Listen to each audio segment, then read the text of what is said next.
Hello, everybody, and welcome to Norm, the Cheers podcast that isn't. It's the only place where we not only celebrate the greatest live-action sitcom in all of history, Cheers, but also discuss the ramifications of Marcus Smart's new deal on Dennis Schroeder. And he's not going to sign for $5 million to come off the bench.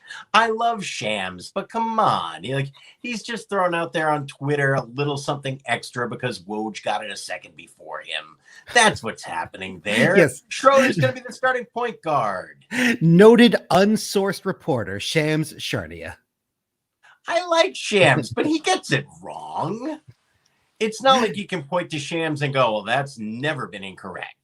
Shams throws it out there sometimes. He's not just lobbing bombs. Maybe he's not lobbing. I mean, I don't know that this would qualify as a bomb for anyone but a hardcore Celtics fan.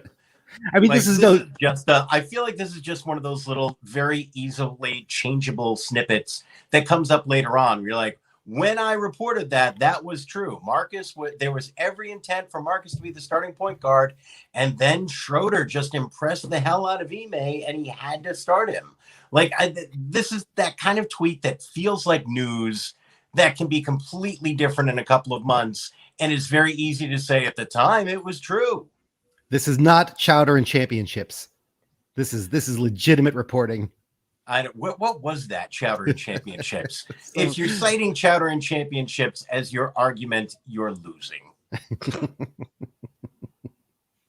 I'm sure it's a very reputable fan site of the Boston Celtics. I perused some of their content. It seemed reactionary. A bit. Tookie, how are you feeling about the Marcus Smart signing?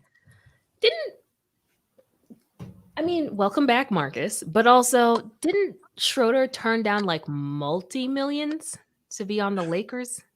Well, I'm mistaking him for someone else. He didn't turn down 84 to take 5 from us. No, you are correct. Okay. So basically, early in the season, last season, he got offered 4 years, 84 million, I believe. Yeah. And said, I'm sorry, I couldn't possibly. Just really believing there was 100 million out there for him this season. And then I think he got COVID. Oh. And he was not, he was not healthy for all of last year. And, the Lakers were bad, and they ended up getting, basically, they went out in the first round, or did they lost the play-in game? They lost in the first round to Phoenix. Yeah. Yes, I'm sorry. Yes. Okay. They won the play-in game against Golden State. That's right. And then they lost in the first round to Phoenix, which is not something that screams $100 million. Steve Nash is somewhere laughing, though. Yeah, man. I know that usually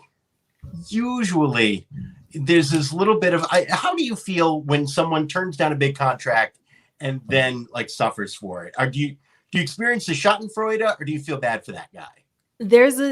So I am an admitted spite goblin, and there's a slight bit of but then I'm like, you know what? Not my money, not my business. Dave, how do you feel about it when you hear about things like this happening? Obviously, it benefits our team, so there's some level of, well, I'm just glad that happened for us. But in general, Juan Gonzalez turning down a gigantic deal from Detroit and then never getting that kind of money again. I'd say generally I feel bad. Generally I come down on the side of the player, but it always does come down to a case by case basis. Mm-hmm. And while I think Dennis Schroeder, I love him in this role on the Celtics team. I've never been a huge fan, and I gotta have to say, I chuckled a little bit. Because I'm a small person, but this was a case where it's I'm not crazy about your game. You bothered me when you were in Atlanta. You tormented the Celtics in that playoff series a few years ago. Tough break. Take the 80 million next time. He thought there was 100 out there for him. Yeah, if you're out there. If you're at 84 and you're shooting for 100, take the 84. Because the opposite is such a, it's such, the chances, you're not gonna there's not a 200 waiting out there. You're not gonna blow it that, just take the 80 and be happy. It's hard to think about what you can get for 100 that you can't get for 84. Right? There's get, and I never want to be the guy who's always like, take the hometown discount, that kind of thing. Mhm. It's, get what you can get because your career is limited. I understand that. Sure. But Absolutely. when he was offered for 84, that seemed like a reach. I was surprised the Lakers wanted him for that. Well, that's the other thing. Like, I think you have to recognize when the Lakers are being run by a wild man, sort of 1991 coke addict sort of style GM. Like, you have to take advantage of that. The energy coming out of the Lakers front office is very like Rob Lowe circa 1987. You got to surf that wave. Oh, It speaking of, it feels very Wolf of Wall Street. You're not wrong. speaking Yes. of the Lakers dynasty, the family there, Jeannie Buss, like the viral-ish video I did on TikTok. Oh, excellent. You had a viral video on TikTok? Yeah, a stand-up clip posted by the Don't Tell Comedy folks. Oh, awesome. Yeah. Congratulations. We were too old to know that. Yeah. Hey, awesome. That's 100% true. I had no idea that happened. Yeah, and I'm like, Jeannie Buss, doesn't she know I'm a Celtics fan? But, don't tell her. Don't ruin the fun. Well, I'm sure she's tuning in tonight, so now she's learning. Oops. Jeannie Buss seems like kind of cool in the pantheon of NBA franchise owners. Like, Mhm. if anyone is going to have sympathy for somebody holding out and thinking they're going to do better later on, it's Jeannie Buss waiting on the Phil Jackson ring. I'm sorry. I feel that sympathy for Jeannie. There's no shot in front of there. I was saying she gets it. That hurt. She gets thinking there's going to be a bigger payoff down the road and not getting it.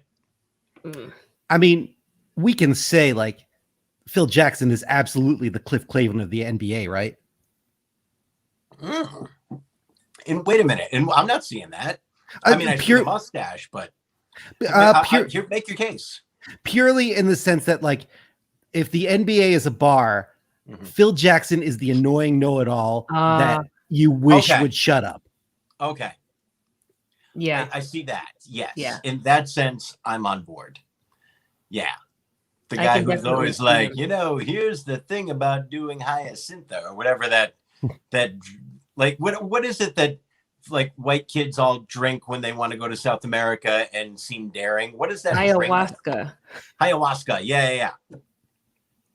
Am I wrong on that? Or is that the very that's the vibe? I just finished my first year at Brown and I need to discover myself. Phil so my Jackson, parents paid for me to go to the Amazon and drink this. Yeah, Phil Jackson was already on hemp and CBD smoothies before anybody else in LA was on it.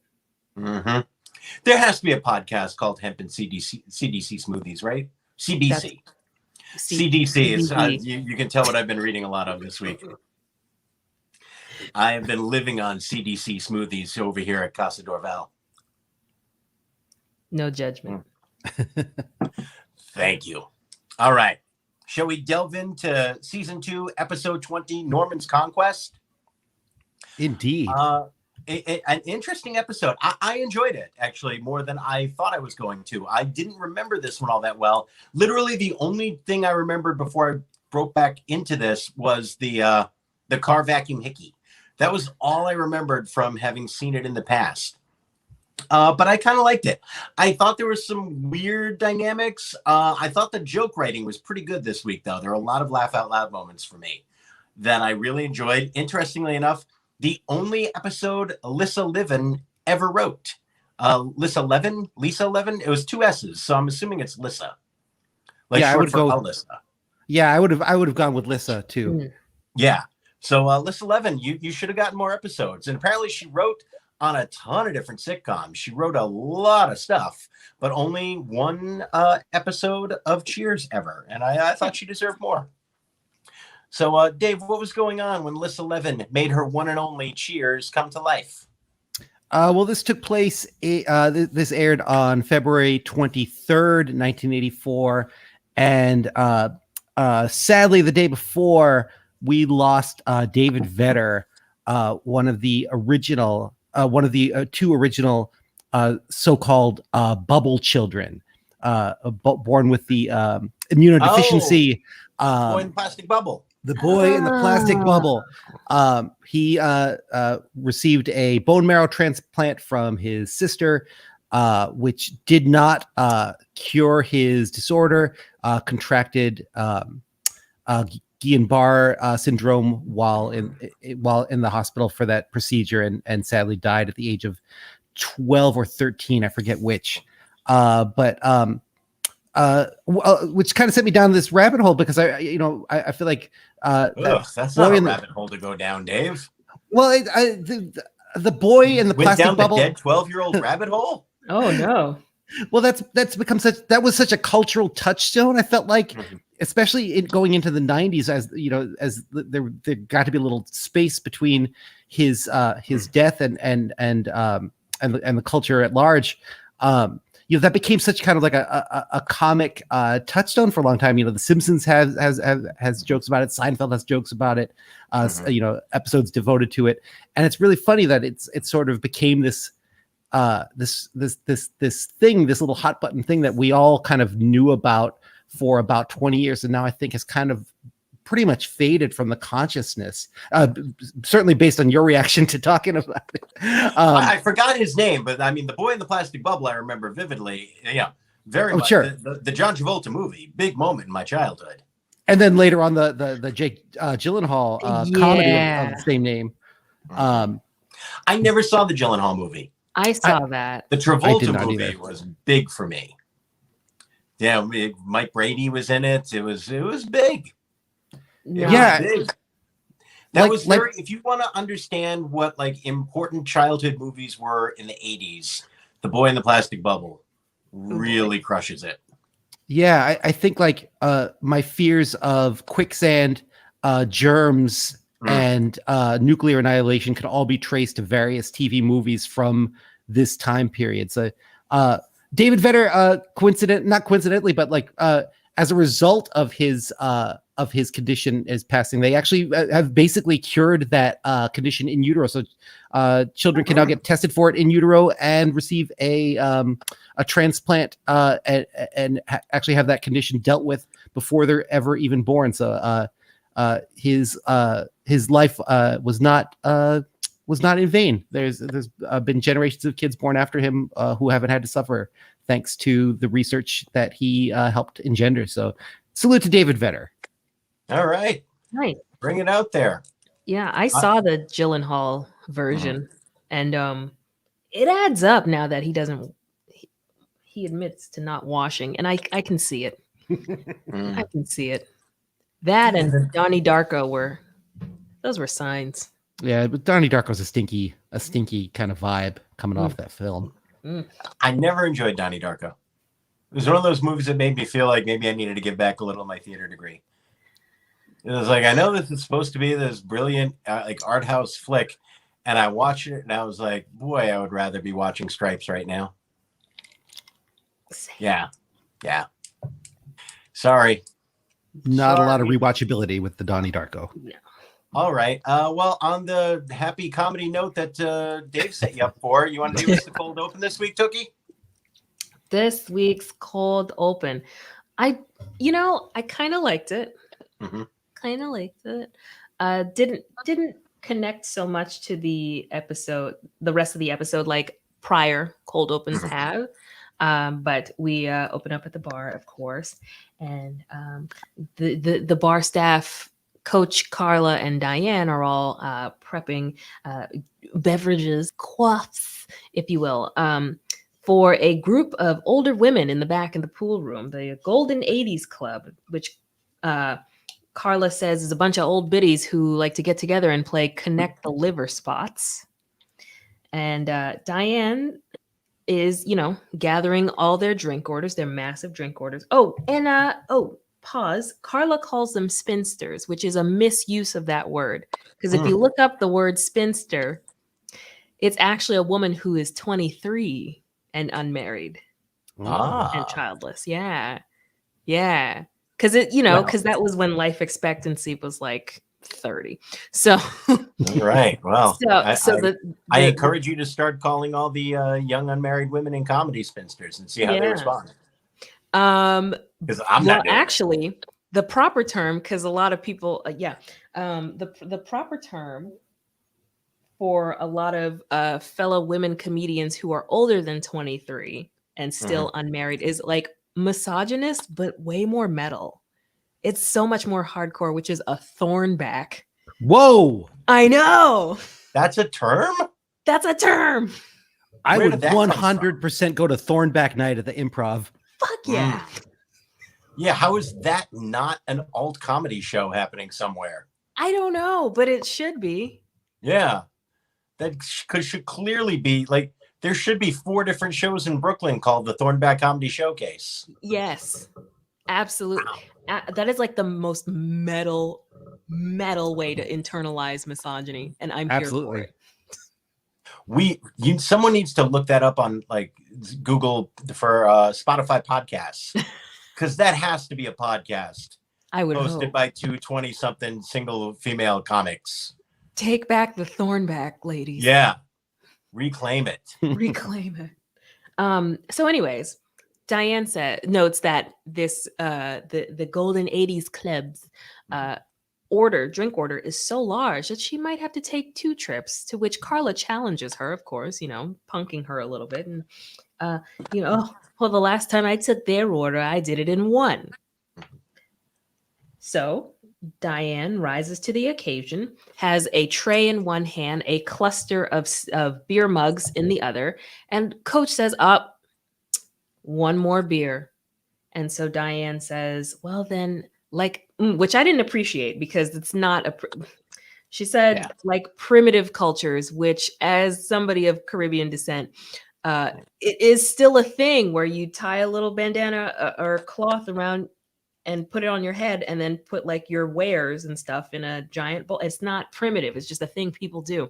But she says, "Like the primitive cultures, the women before me, I shall balance it on my noodle." So she balances a beer mug on her head and walks towards the room with the order, very poised, very elegantly, very fluidly, until Carla says, "Hey, look, it's Lawrence Welk." And they just storm, they stampede like buffaloes, and Carla is trampled, which, because I love instant karma for Carla. Cut to credits. Roll credits. Yep. Okay, so really quickly, fabulous breakdown of the cold open, wonderful breakdown of David Vedder's death. Really quickly, so in the cold open, I had 2 ties for my 80s moment of the week in the cold open. So I got to break that out really quickly. One is simply the Lawrence Welk reference, because that is truly the last time that Lawrence Welk was in the zeitgeist. The closest that came after it was the Saturday Night Live sketches that featured Lawrence Welk, but it was clearly like meant for older folks who remembered that from their childhood. And there was probably, they understood that there were going to be a whole bunch of millennials and Gen Zers that watched that and wasn't even sure if they were actually directly parodying something, but enjoyed it on a different level. So Lawrence Welk is a cultural touch point. Very much my 80s moment. My other sort of 80s moment, and I don't know if this counts for the 80s moment, which is why it's kind of a tie.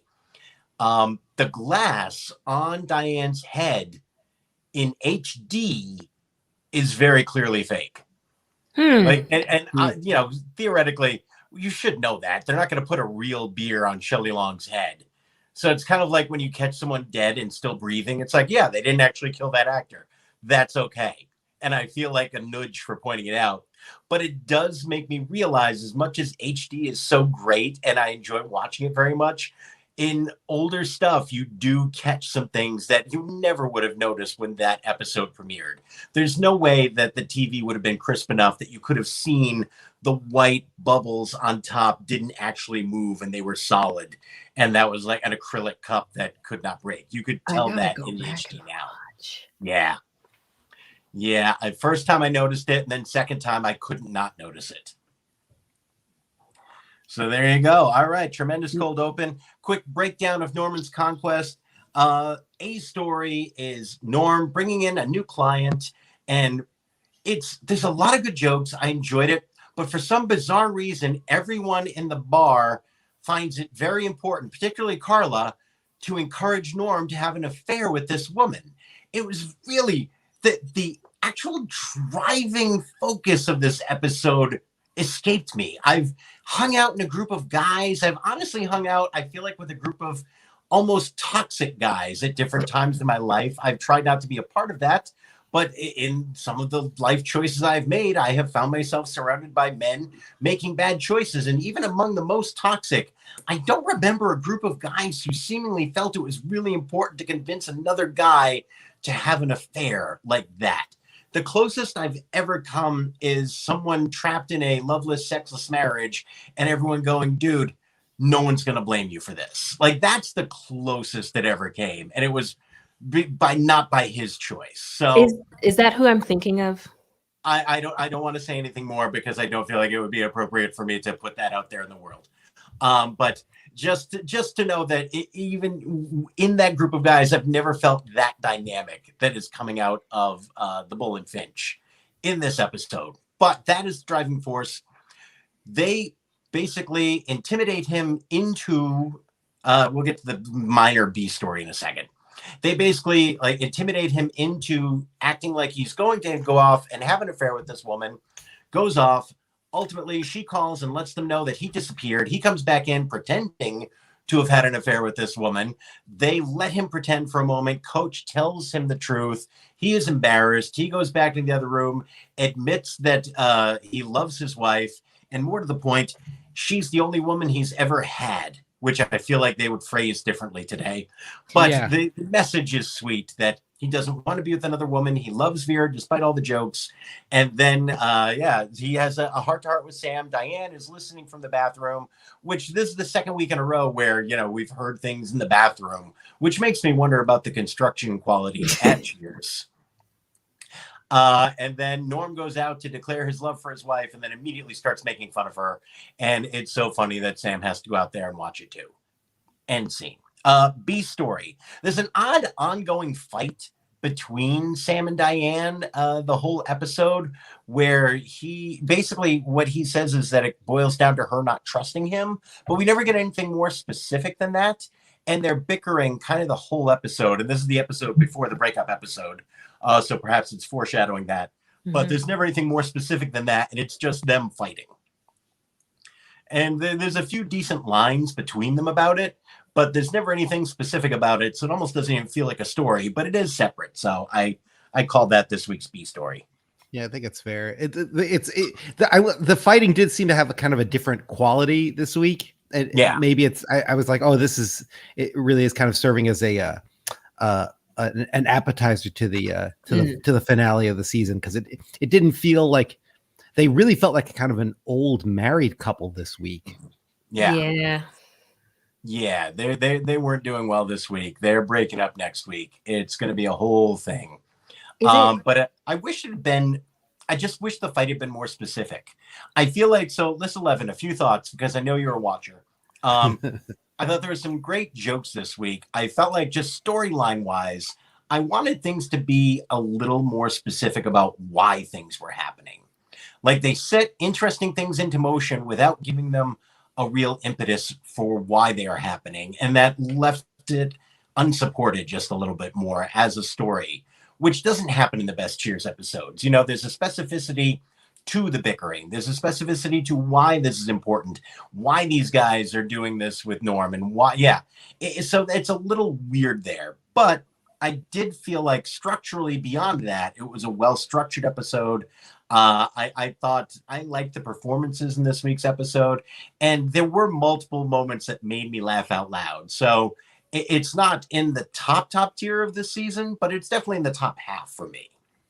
Yeah, I agree completely. It's a very sort of workman-like episode to the point where thinking about the writing, I was like, oh, maybe this is just this felt like this could have been an episode on any number of sitcoms. And it kind of got, maybe it kind of got retrofitted to Norm a little bit, because I agree. I felt like the end of the episode didn't really sort of address the issues that were brought up by the beginning of the episode. The top of the episode seems to indicate that there's a financial question you know, will Norm have to sleep with this woman in order to maintain her as a client? Which then, and the question never actually, I guess it's never really articulated at any point. Like, does Norm want to have an affair? It's certainly never like, he never like plays it like he really wants to have an affair. Or, you know, that he's desperate for some sort of gratification outside of his marriage. Like all of that is coming purely from the sort of Greek chorus at the bar. It's funny. I just felt like, the two halves of the episode didn't quite line up, and it felt kind of like jerry-rigged together a little bit. I got the same kind, where it's like it's a solid episode and it did what it had to do, but it didn't completely scratch an itch that I was looking for. Yeah. And as you guys say that, I was jotting down notes when I was watching it, because after I looked up Lissa Levin's IMDb and saw how many different sitcoms she wrote, it made me feel like they were getting ready for this big Cheers episode. Most of the regular writers were probably devoted to that. And they said, Norm hasn't had anything to do for a while. Let's bring somebody in from the outside. And she maybe retrofitted this script that, you know, she had written for something else that maybe didn't get taken or something, and put a lot of those jokes into this episode. And they needed to just figure out a way to make it about Norm.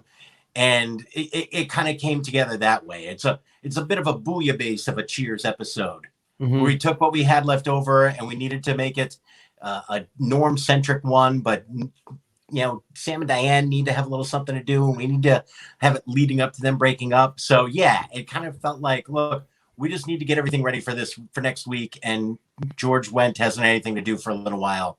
So let's make this a Norm episode. Is it weird, though, that I feel like even though they were technically together only maybe a season and a half, is it weird that I felt like Sam and Diane's relationship went on forever? I agree 100%. Yeah, this is the season that made me realize they never should have been together at all. Yeah. Yep.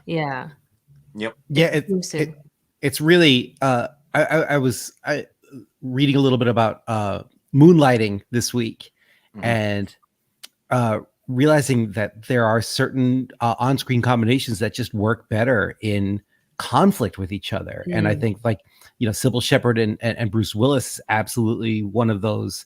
And so is Shelley Long and Ted Danson. They're better when they are somewhat antagonistic. They you know, when they settle in, like, things just get really kind of leaden a little bit. And it's very true to life. I mean, I think most of us have been in those relationships where you're happiest and you miss each other the most when you're not totally together anymore.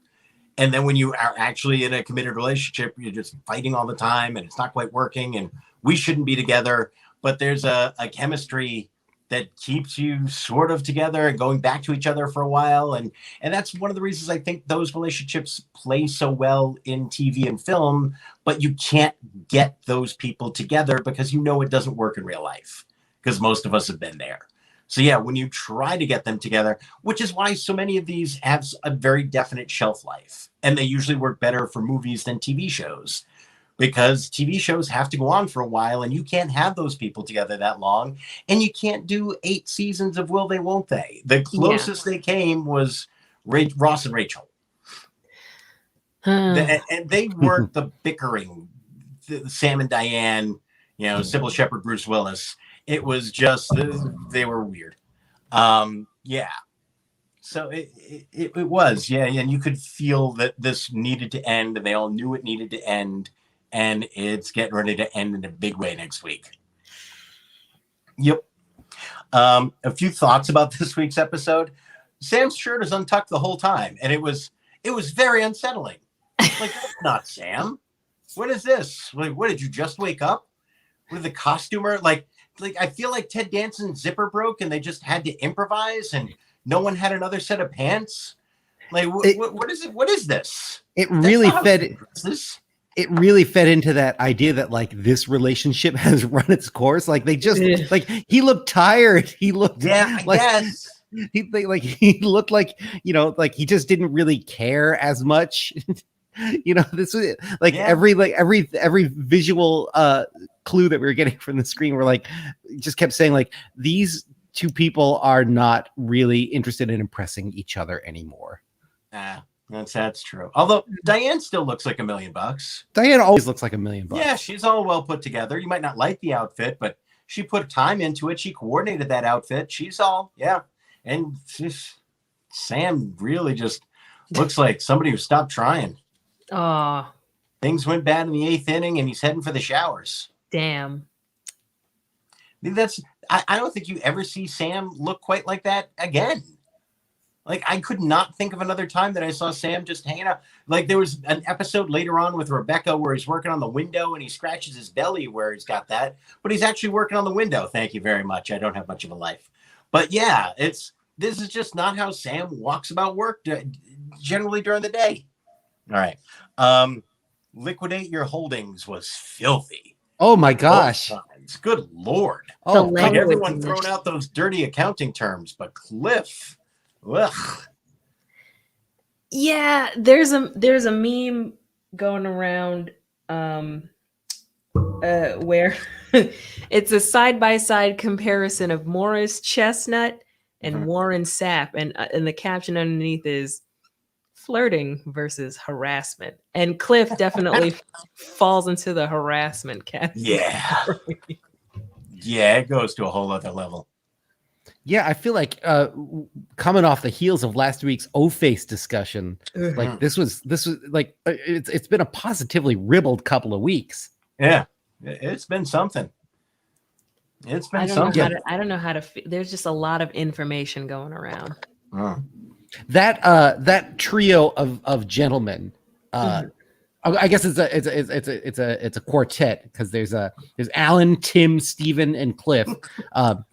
Wow, you never got this much screen time again. Man, well, Steven definitely makes the most of it. He's acting at 11. Steven's swinging for the fences every time he comes to the plate. Tim's content to take a pitch, but Steven is going for it. And yet, Alan Koss with a beard. That beard does not tame that misogyny at all. When he first showed up with the beard, it's like, oh, this is a more professorial Alan, but no, it was not. It's like he just finished a run of Oleana. It was. I did not enjoy it. Whew. Shave that, Alan. Shave. Well, was it the most Somerville moment of the show for you? Because those accents weren't Boston proper. It was a lot of Memphis, Somerville. Mm-hmm. Yeah. I feel like that's giving them almost a little bit too much credit that they were that specific. I feel like it was just like somebody doing that mid-Atlantic British. It didn't quite make it all the way over.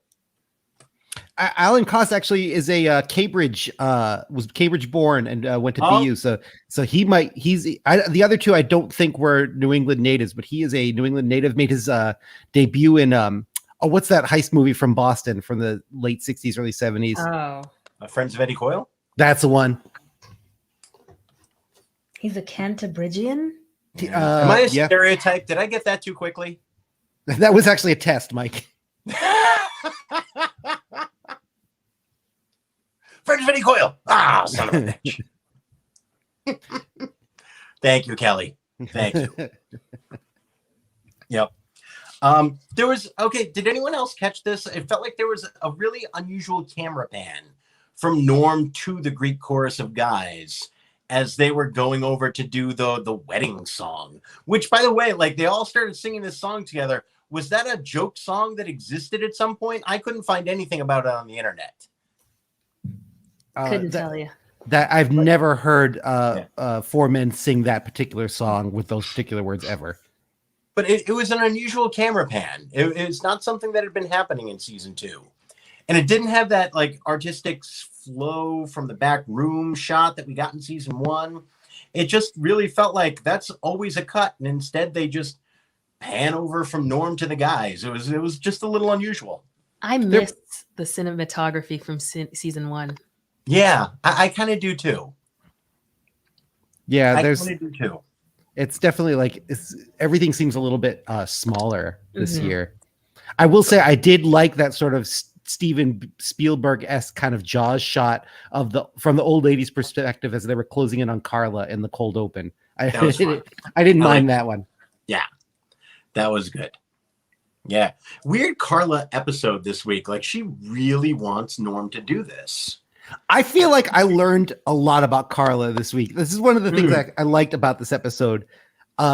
Because right from the top, when she's making fun of Diane, all of a sudden it clicked. It's like, oh, of course, like, she hates Diane because Diane got hired as like a pity move to be a waitress and put on the same level as Carla, and Carla's a professional waitress. And of course it's going to crawl up her ass. And of course, no wonder she's always furious with Diane and always challenging her as like challenging her skills as a waitress as she does in the open. Like, that's like, everybody's treating that position as if it's something anybody can do and not everybody can do it. And Carla's probably thinks of herself as very good at it. And I don't know. I felt like by the end of this episode, I felt like Carla was like sort of the most consistent force in this episode. Like, she sees the world one way. If you want to have an affair, have an affair. Like the and as world someone who's very publicly been cheated on too. It's like, all right, this is just what men do, and I'm going to feel better if you also do this. Yeah, and like, you get one life, you act on. I guess it's kind of funny that like the most Catholic character has the most sort of like basic view of humankind, but. I did kind of like Carla in this episode, just from that sense of like, she is just like an id in this thing. Although I will say, it's no disrespect to List 11, but I don't trust anybody to write Carla well except for Heidi Perlman. At this point. I agree that you always know Heidi's going to have something good for Rhea. Yeah. I thought Lissa, and I guess it depends on how you feel about Carla's motivation this episode. I feel like she wrote pretty strongly for, at least joke wise, for Rhea Perlman this week. I like that because one of my other, I shouldn't say that because why don't we jump into joke of the week? Because that does bring me to a potential candidate for joke of the week. And I feel like there were a lot of good contenders this week, and I have a couple marked here. So, Tookie, what was your joke of the week this week? Oh boy. Okay, let's look at the notes. Jerk of the week, Coach. In reply to Diane, she's at Diane trying to reassure Norm. She's absolutely right, Norm. The emptiness of their lives causes them to cast aspersions on your own. Diane says, "You can say that again, Coach." And he says, "No, I can't, Diane." That was my number one pick for that. Yep. Yep. Fabulous. Such a His good delivery. joke. It was well written joke and perfectly delivered. Like, it elevated it. Just a wonderful delivery. Yeah. Yeah. Wherever he goes immediately after saying that is an incredible place. Yeah. Absolutely. Agree 100%. Dave, what was your joke of the week?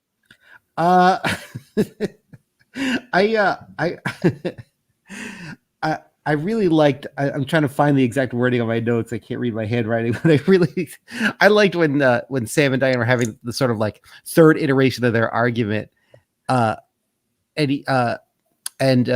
Norm is asking Sam for instruction what to do, and Sam, after some consideration, says, "I don't think it's a good idea to jump into bed with someone you work with."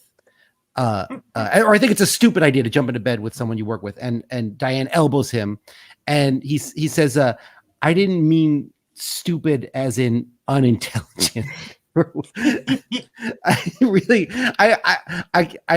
The stuff I liked about Sam this week was I always felt like he was like a step behind everything, and it was I was enjoying that energy. It's always fun to watch Ted Danson try to like catch back up.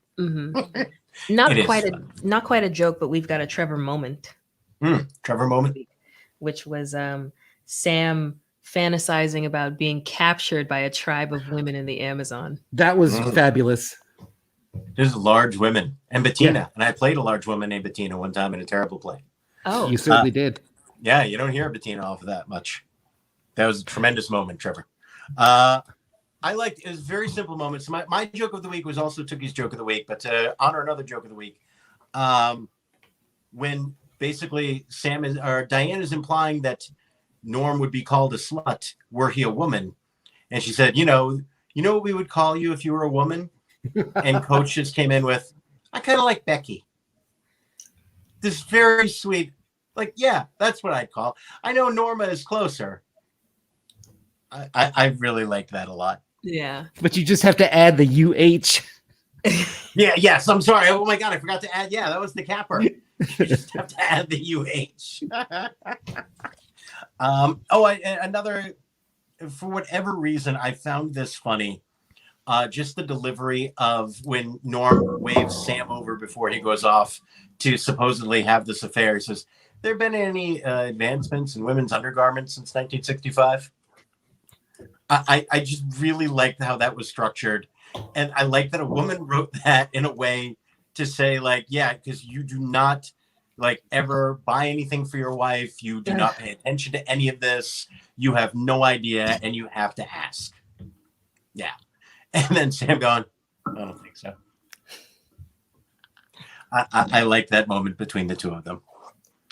I can attest to. Oh, go ahead. No. What I was going to say I can attest to advancement in athletic wear for women. I feel like, and I would love for women to chime in on this if you were watching. I feel like the innovation of the front hook in the brassiere did not come about until the late 80s. But I could be mistaken on that because I had no firsthand experience with any of this. I am simply going by viewing habits, and I did not see that. No disrespect to present company, but like the whole thing in the back, that a dude came up with that. Oh, because no woman should be arsed. Yeah, just as soon as you see the front hook, you're like, of course. Why was that ever on the back? And I think you're exactly right. It was designed by a man. And they just didn't think about it, and they were thinking reverse parachute style. Yeah, yep, a man failing. Philosophical question: was Cliff a polyamorous? Oh no.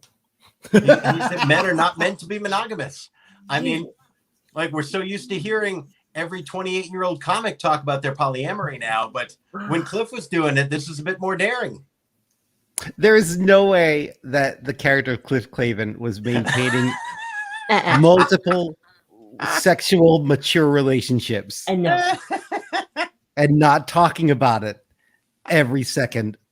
Where is he having these relationships? He's at the bar 20 hours a day. I think polyamorous in his heart.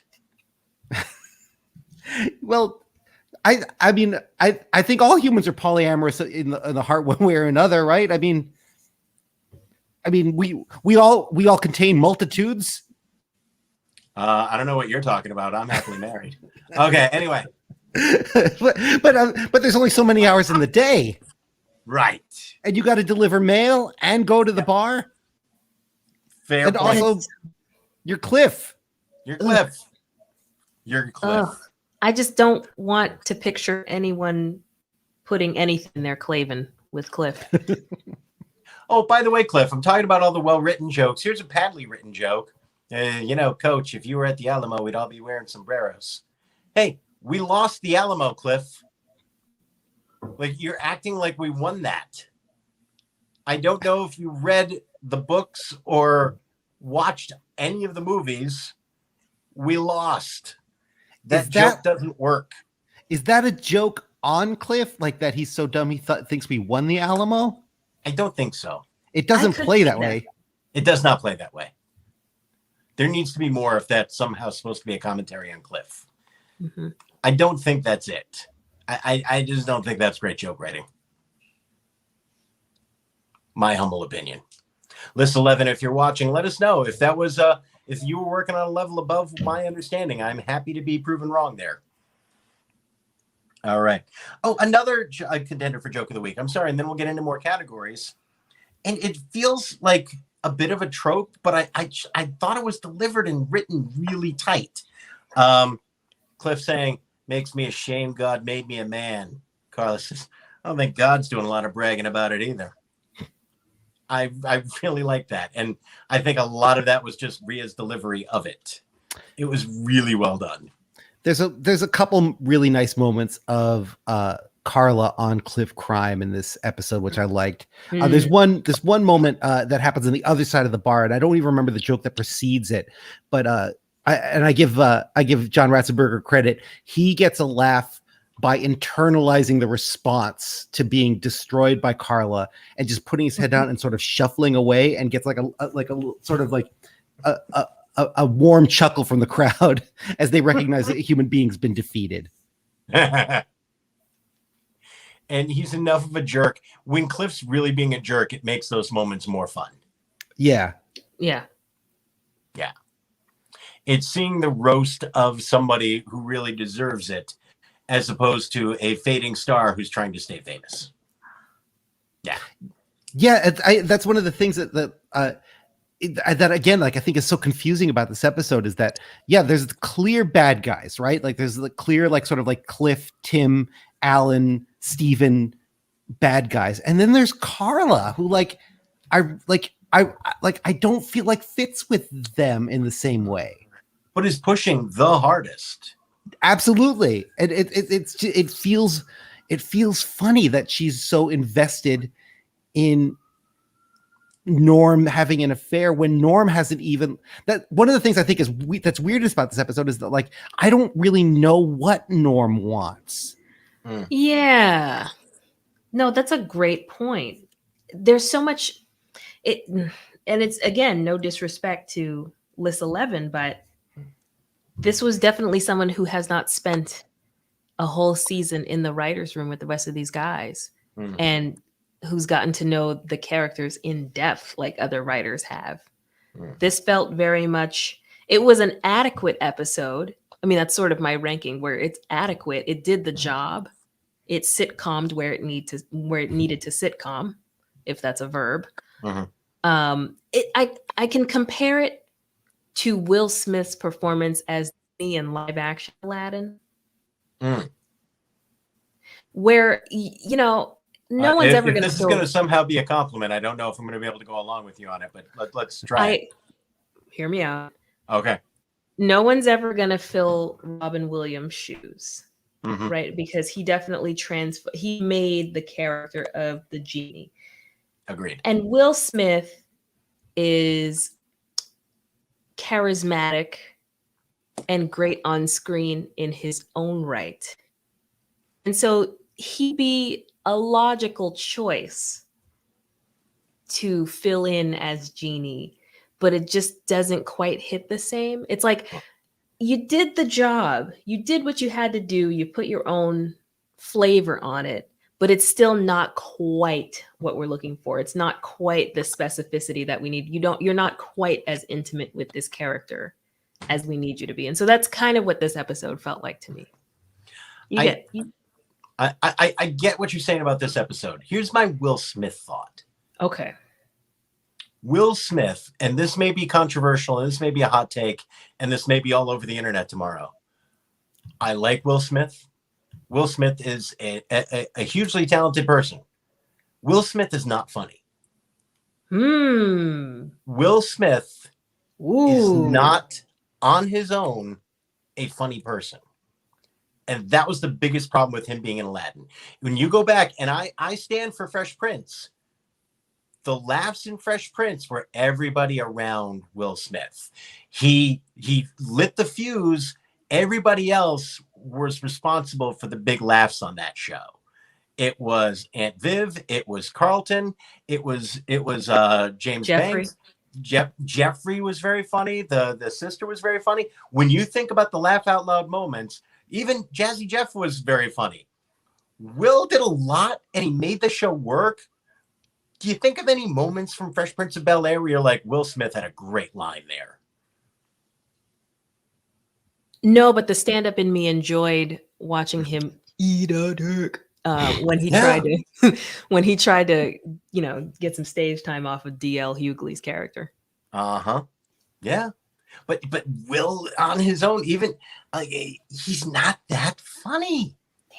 And when you see him get interviewed, like, you don't ever go like, oh, you got to see Will Smith's interview from The Tonight Show. He had these great lines. He had this great, like, that's not who Will Smith is. He's a really good actor.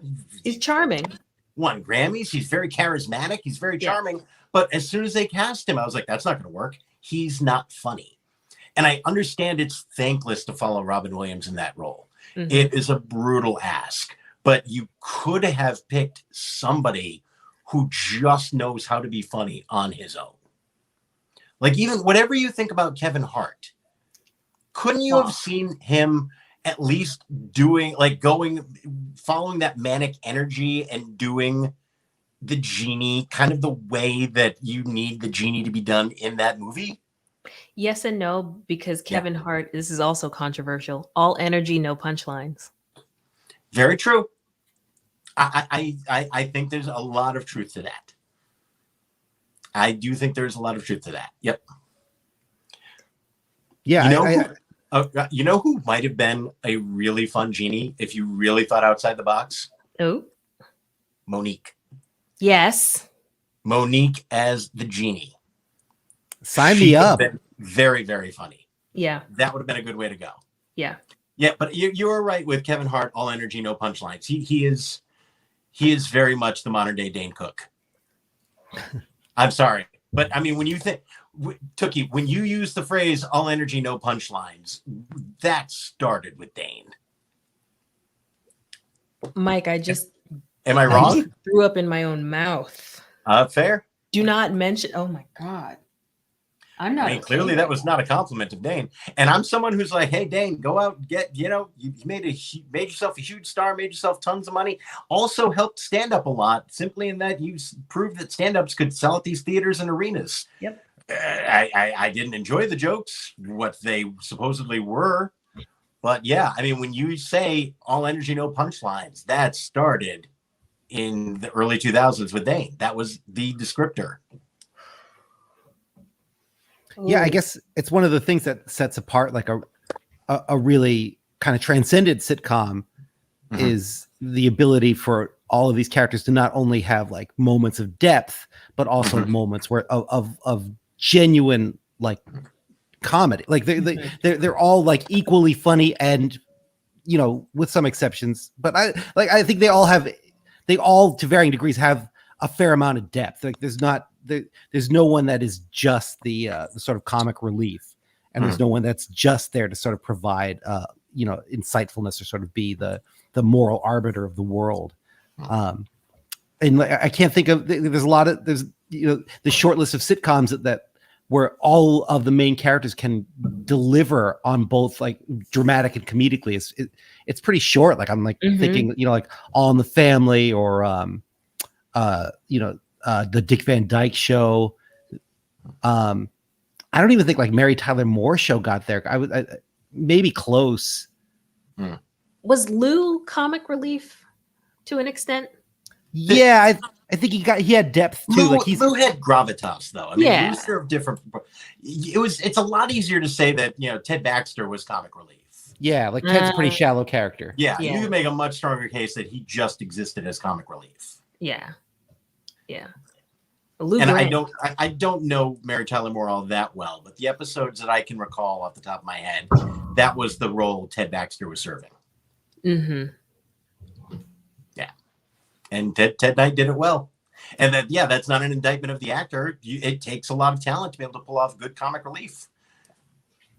Yeah, and Ted Knight was very funny, and you can feel it when everything's not like in this episode where you can feel it when something is not quite pulling its weight, and in this case, like the writing just doesn't have it seems to not have the fullest understanding of who these characters are throughout this entire episode.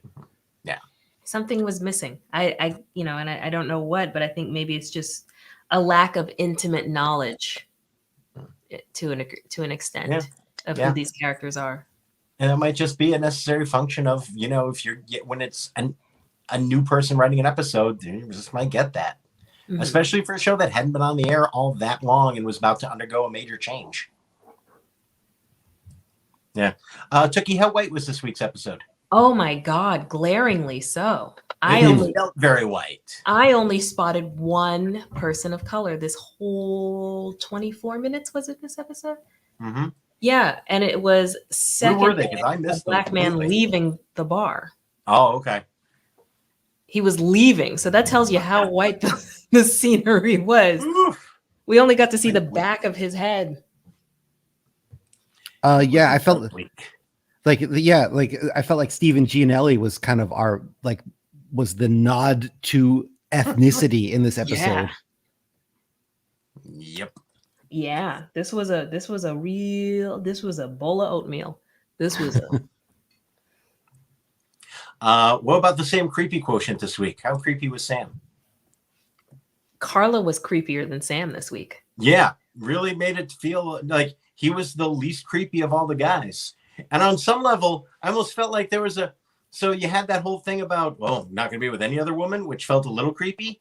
But then somehow, like, his description of being a sex slave to large women almost at least made him like, well, at least I'm serving these women and they're large. And that's sort of respectful for different body types. I almost found an argument for positive Sam there. It was less gross than liquidating assets, certainly. Oh, God. Far. I need to, oh my God, I need to shower. Yeah. Twice. Yep. You need the rainfall. Yeah, Sam just seemed tired this episode, like which I think cut into his creepy quotient. Yeah, he's because he's never not gonna creep, and we always grade on a curve. So this was like a 6.5 this week, 6.5. Yeah, I'd give him a low 4. Yeah, I'm probably somewhere in the mid 4s for the Sam creepy quotient this week. All right, any final thoughts on Norman's Conquest? I just want to shout out Anne Shadeen, who played Emily. I thought sadly, I wanted to hear more from her. Like, I thought with very little to do, actually, and managed to make Emily kind of interesting. I'm still not 100% sure I know what her intentions were, but I don't think that was a failure of the actor or the writing. I actually think it was kind of interesting that both the writing and the actor kind of left that a little bit mysterious. I found they it left really it open to interpretation. Like, were those guys right or not? You know, it wasn't so obvious. It wasn't the later episode where the woman from the IRS really wants to sleep with Norm. This is like, I guess it could be true, but maybe not. Yeah, and I thought, and like I really was hoping that she was going to come back in the third act. I actually thought the episode kind of like did her wrong a little bit too by having her final appearance be on the phone. Like, seemed just kind of lame, and she's in a lot of ways like a wronged party here, and I thought she deserved to have a last word. Did we do 80s moment? I did my 80s moment. I'm sorry, you both are owed an 80s moment. My 80s moment is kind of more of like a general vibe. I really felt like the sort of masculinity in this episode, and particularly the masculinity, the vulnerability, the weird sort of vulnerability that Sam shows with Norm in that last scene in the pool room, which felt like a real response to like the sort of like 70s kind of like Alan Alda-ness of, I felt like there was like this kind of like trying to reclaim masculinity thing that was happening in the 80s while still maintaining the sort of ability to be sensitive. That's my sort of 80s moment was Sam trying to like play both sides of the fence with regards to how men were expected to behave in the 80s or were allowed to behave in the 80s. It was just this kind of very weird, like hyper macho, but also like, I'm still capable of listening to another man and responding to them in an honest and emotional way. That's my 80s moment. I kind of have 1.5 80s moments where one is the mention of a tiny vacuum in the glove compartment. I feel like the 80s was an era of companies manufacturing smaller appliances. Like, all these appliances were shrinking. They were like tiny TVs, tiny vacuums, tiny radios. So like the thought of a little itty bitty vacuum that you keep specifically for your car. I think too, like the 80s was an era of people just decking out their cars with things. Like, there were a lot of commercials for those vacuums too. Mhm. Oh, oh Mhm. man. Yeah. Yeah. So that struck me as like something sort of specific to that time Mhm. Mhm. where 100%. everybody was getting into compact appliances of sorts. Mhm. But then my my half of the 1.5 is Norm stumbling in disheveled with the tie everywhere and faking his affair with his former, I presume, at this point, client. And that felt like a sitcom trope that was kind of in a capsule. There was like a bubble. Like anytime there was a swinging young bachelor or, some guy on the prowl, when he comes back from a tryst, he's all messed up. He's disheveled. Yeah. Yeah. And that felt like a very kind of sitcom trope from a certain bracket of time. 100%. Yeah.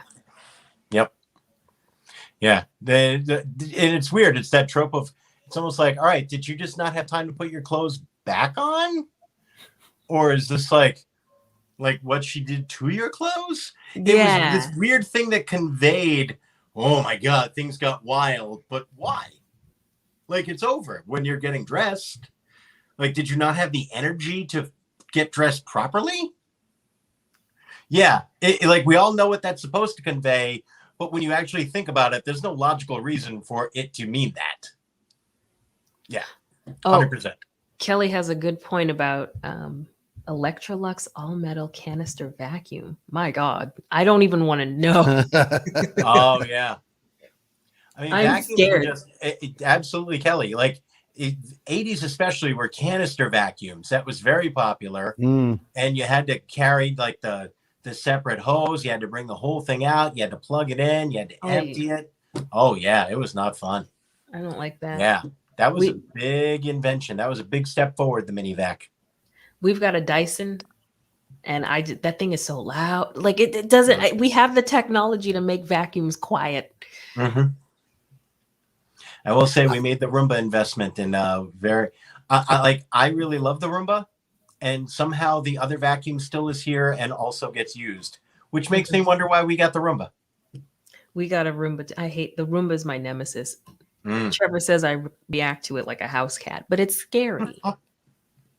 I like the Dyson because it's got it's got two settings, a sort of regular and a maximum, and you can run the maximum for 8 minutes before it has to be recharged. So I know that if I put maximum effort, I have a time limit on my vacuuming, which is great. I was like, I'm going to accomplish something, but I will also be done in under 10 minutes.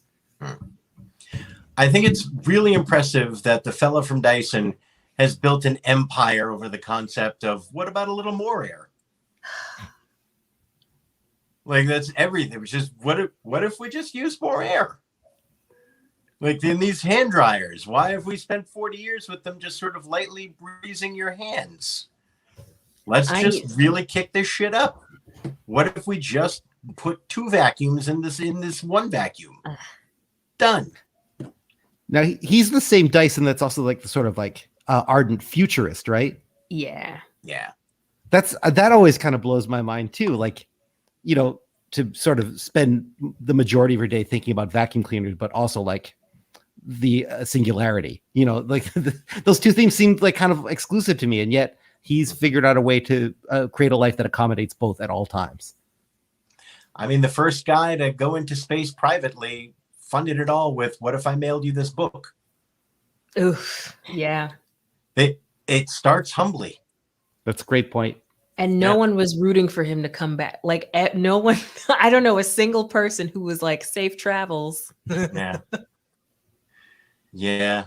Yeah. I think it's a very telling state about the genders that now that these billionaires are getting divorced, like we're all rooting for the wives, and the wives all seem to be doing better things with the money. It's very telling. It's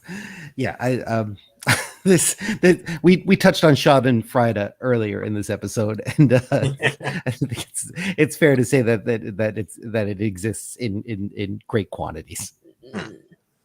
I can only imagine. I don't know what Dennis Schroeder's wife would do with 85 million, but I guarantee it would be better than whatever he's going to do with it. I learned from Anna Horford this week the term jersey chaser. I'd never heard that before. I think I instantly figured that one out. Yeah, but I hadn't heard that phrase. But as soon as you hear the phrase, you're like, I know exactly what that is.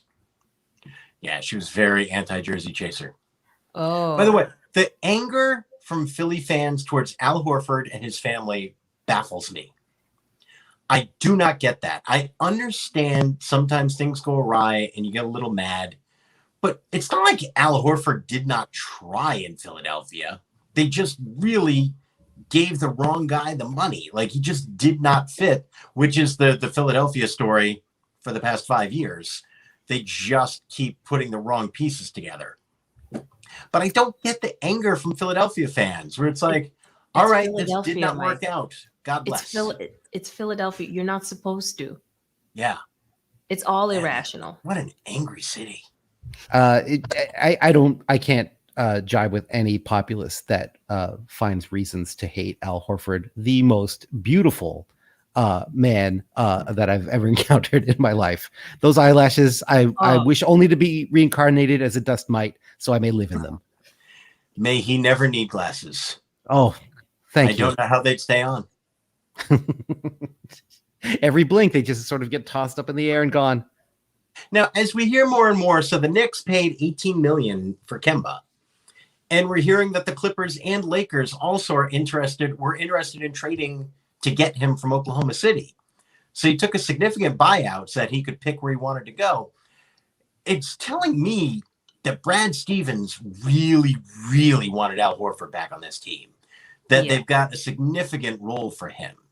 Because one thing that is becoming apparent is that there was a Kemba Walker market, and he said, this is the trade that's going to get me Al Horford back. And he's going to really fit with Jalen and Jason and what we want this team to be. So at first there was this idea of, well, they get Al Horford back and his contract's not fully guaranteed for next year. So, they're going to be able to shed that salary quicker, and it's mostly a salary dump. And what this is all telling me is that Brad Stevens is planning on starting Al Horford, and he's going to be a big part of this team. Am I wrong? I don't think. I mean, I think his top two centers are both guys who can pass now. Williams and Horford are both guys that are legitimately good passers. I think that's what they want. They want the ball to move around. Like, they don't want it to stick. And I think it's going to be a lot more fun team to watch than last year. It almost have to be. Last year was not fun. It was not fun. Was not a fun year to watch basketball. Whew. For many reasons, but yeah, the team I had a hard time getting into it. Fingers crossed for a better year. All right, we are coming up on a big double-sized episode next week. We are going to be doing the season finale, parts 1 and 2. We're going to be covering in an extra large Norm next week. So watch, take notes, get ready. Shit's going to blow up. Christopher Lloyd's coming in at a big moment in his life and career. It's going to be crazy. Take care of yourselves. Get yourself vaccinated. Stay safe. Take care of everyone. For Tookie, for Dave, I'm Mike. We'll see you in a week. Bye, everybody.